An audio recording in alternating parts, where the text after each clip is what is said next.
کہ ہم اقتدار میں رہتے ہوئے اکثر یہ بھول جاتے ہیں کہ اس ملک کے لوگ ہمارے اعمال دیکھ رہے ہیں اور تاریخ کبھی معاف نہیں کرتی۔ تو بہت کم لوگ ہیں جن کو پھولوں کی طرح تاریخ اپنے بالوں میں ٹانگتی ہے۔ آج تک میرے کسی ایک جاننے والے نے یا دوست نے یہ بات نہیں کہی کہ ضیاء الحق کی قبر پہ ہمیں کبھی کوئی فاتحہ پڑھتا نظر آیا ہے۔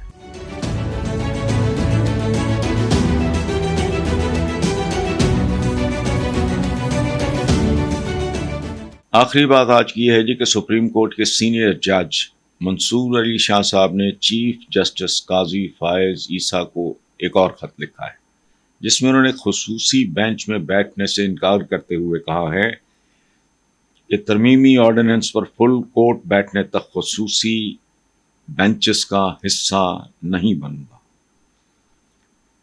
ساتھ میں انہوں نے کمال کی بات کی ہے۔ سر تھامس رو وہ ایک زمانے میں سفیر کے طور پہ ہندوستان بھی آیا تھا۔ میں نے جس کمرے میں سر تھامس رو کو گرفتار کر کے رکھا گیا، میں نے وہ کمرہ بھی دیکھا ہوا ہے۔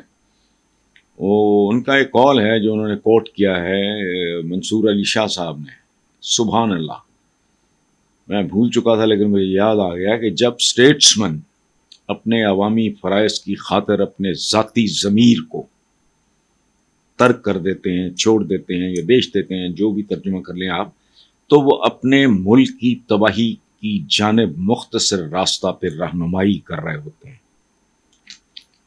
اور یہ بھی لکھا ہے کہ ہم اقتدار میں رہتے ہوئے اکثر یہ بھول جاتے ہیں کہ اس ملک کے لوگ ہمارے اعمال دیکھ رہے ہیں اور تاریخ کبھی معاف نہیں کرتی۔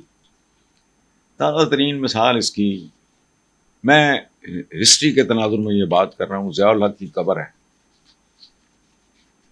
آج کسی 20، 18، 20، 22، 24، 25، 26 سال کے بچے کو آپ پوچھیں چودھری محمد علی کون تھا، اسے پوچھیں آیا چندری گڑھ کون تھا، اور تو اور پوچھیں نواب آف کالاباغ کون تھا،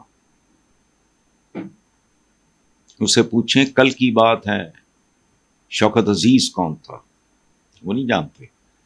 تاریخ تھوک کے گزر جاتی ہے۔ خاص طرح کے لوگ ہیں جنہیں تاریخ اپنے دامن میں، اگر تاریخ کو مؤنث سمجھا جائے تو بہت کم لوگ ہیں جن کو پھولوں کی طرح تاریخ اپنے بالوں میں ٹانگتی ہے۔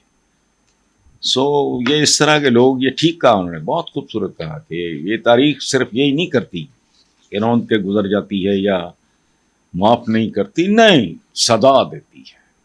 آپ اندازہ لگائیں کتنا عجیب و غریب قسم کا عقل کل تھا وہ آدمی، جنرل ضیاء الحق، مسلمانوں کو مسلمان کرنے چاہا ہوا تھا۔ آج میں جب بھی اسلام آباد جاتا ہوں، میں دوستوں سے ہر بار ایک سوال پوچھتا ہوں کہ یار کبھی وہاں کو بندہ نظر آتا ہے؟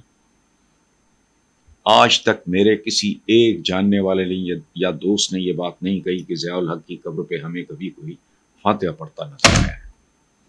یہ اوقات ہے۔ یہی حال پچھلے دنوں، یہ چند دن پہلے کی بات ہے، لیاقت علی خان کی برسی پہ 4 بندے تھے، 6 ہوں گے، اور وہ سارے افراد خانہ تھے۔ جب تک تاریخ میں آپ کچھ کنٹریبیوٹ نہیں کرتے، تاریخ کے معیار پہ آپ پورا اتر نہیں سکتے۔ آنے والے دن فیصلہ کریں گے کہ تاریخ کی نظروں میں کون کہاں کھڑا ہے۔ اگلی بات یہ ہے کہ اسلام آباد ہائی کورٹ میں عدالتی حکم کے باوجود بانی chairman P T I Imran Khan سے جیل میں ملاقات کی اجازت نہ دینے پر توہین عدالت کیس کی بھی سماعت ہوئی ہے۔ دوران سماعت جسٹس سردار اسحاق خان نے اسٹیٹ کاؤنسل اور جیل سپرنٹینڈنٹ پر شدید برہمی کا اظہار کیا اور کہا کہ جیل ملاقات پر پابندی کے پنجاب حکومت کا نوٹیفیکیشن دیکھ کے یہ کہا گیا ہے کہ عدالت بہت برہم ہوئی۔ جج اسلام آباد ہائی کورٹ نے کہا کہ یہ نوٹیفیکیشن میرے احکامات کی خلاف ورزی ہے۔ وکلا کو کیوں نہیں ملنے دیا جاتا؟ کیا حکومت ایک نوٹیفیکیشن جاری کر کے ایک جگہ کو سیل کر کے انصاف کی فراہمی روک سکتی؟ یہ کون کہہ رہا ہے؟ جج اسلام آباد ہائی کورٹ۔ اے جی صاحب، یہ توہین ہے۔ وزارت داخلہ کو وضاحت دینا ہوگی کہ میرے احکامات سے کیسے لا علم رہے۔ تو اس سرزنش کے بعد عمران خان کے وکلاء اور ان کی ہمشیرہ نورین خان نیازی کو عمران خان سے ملاقات کی اجازت مل گئی ہے۔ دعا کریں یہ ملک پیٹی قسم کے اور بہت ہی گئے گزرے قسم کے کی دلدل سے باہر نکل کے اپنے خود کو درپیش اصل چیلنجز کا مقابلہ کرنے کی تیاری کر سکے، ورنہ صورتحال بد سے بدتر ہوتی دکھائی دے گی۔ تھینک یو ویری مچ۔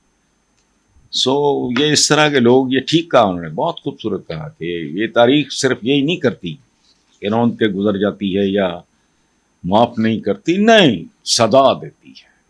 آپ اندازہ لگائیں کتنا عجیب و غریب قسم کا عقل کل تھا وہ آدمی، جنرل ضیاء الحق، مسلمانوں کو مسلمان کرنے چاہا ہوا تھا۔ آج میں جب بھی اسلام آباد جاتا ہوں، میں دوستوں سے ہر بار ایک سوال پوچھتا ہوں کہ یار کبھی وہاں کو بندہ نظر آتا ہے؟